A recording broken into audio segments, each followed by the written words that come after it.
Very good evening, respected judges. It's a case presentation. It's about a 44-year-old male patient who was presented in a glaucoma OPT, was referred from outside with a chief complaint of severe dull aching pain and redness in the right eye. He gave a history of cataract and rhegmatogenous retinal detachment surgery with silicone oil installation in the right eye in June 2023. Also with a history of silicone oil removal of the right eye twice, that is on November 23 and again on December. The patient was on maximal anti-glaucoma medication. On ocular examination, it was found that the right eye best corrected visual acuity was finger counting 1 feet. The anterior chamber was deep. Silicone oil bubbles were present. IOP was 32 mm of Hg.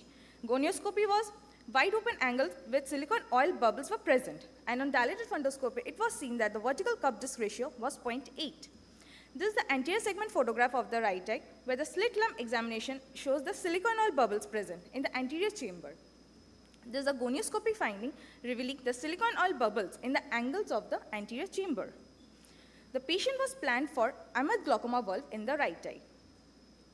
These are few of the studies which shows that AMAT glaucoma valve implantation is much better in vitrectomized eyes.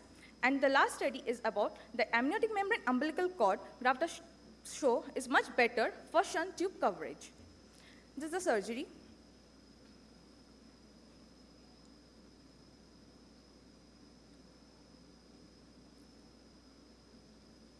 We start by giving corneal stase suture, followed by conjunctival peritomy,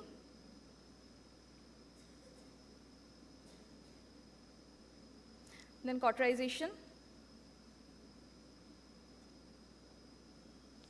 The AMAT glaucoma valve footplate is implanted in the supratemporal quadrant, which is 8 to 10 mm from the limbus, and it's fixated to the sclera.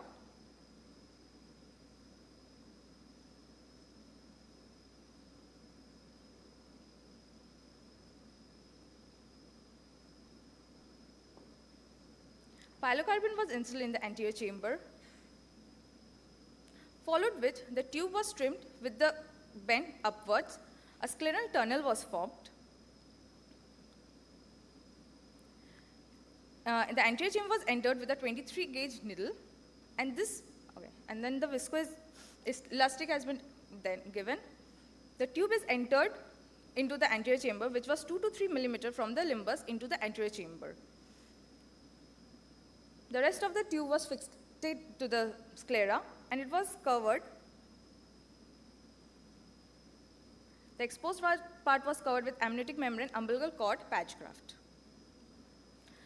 Postoperative findings. The immediate postoperative was like the IOP was decreased by 16 mm of Hg, which was same even after 1 week. Here we can see the postoperative anterior segment photograph, which shows the AMAT glaucoma valve tube. So the take-home message is, in situations where trabeculectomy is not feasible due to conjunctival fibrosis, AMAT glaucoma valve implantation emerged as a viable and successful alternative for managing secondary glaucoma. Thank you. Smita, so can you tell me other sites where the tube can be inserted in the eye?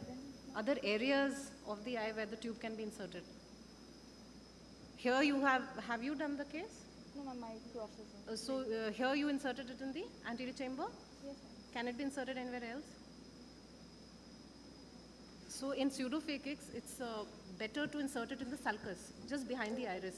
So you do away with all the cornea-related complications, and it gives beautiful results. So I usually do it in the sulcus or in the vitreous cavity if it's a vitrectomized eye. And the silicone oil bubbles which you told about, where exactly, in which angle was it present? in the trabecular mesh. Must have been in the superior angle only. That should have been mentioned. So your picture also was of the superior angle. So you could have mentioned that, because the bubble will go up, right? And Thank I you. think if the facility of ASOCT is available in your center, a post-op ASOCT again should be done to look for any cornea-related complications or to look for if the tube is rubbing with the cornea. Okay, thank you.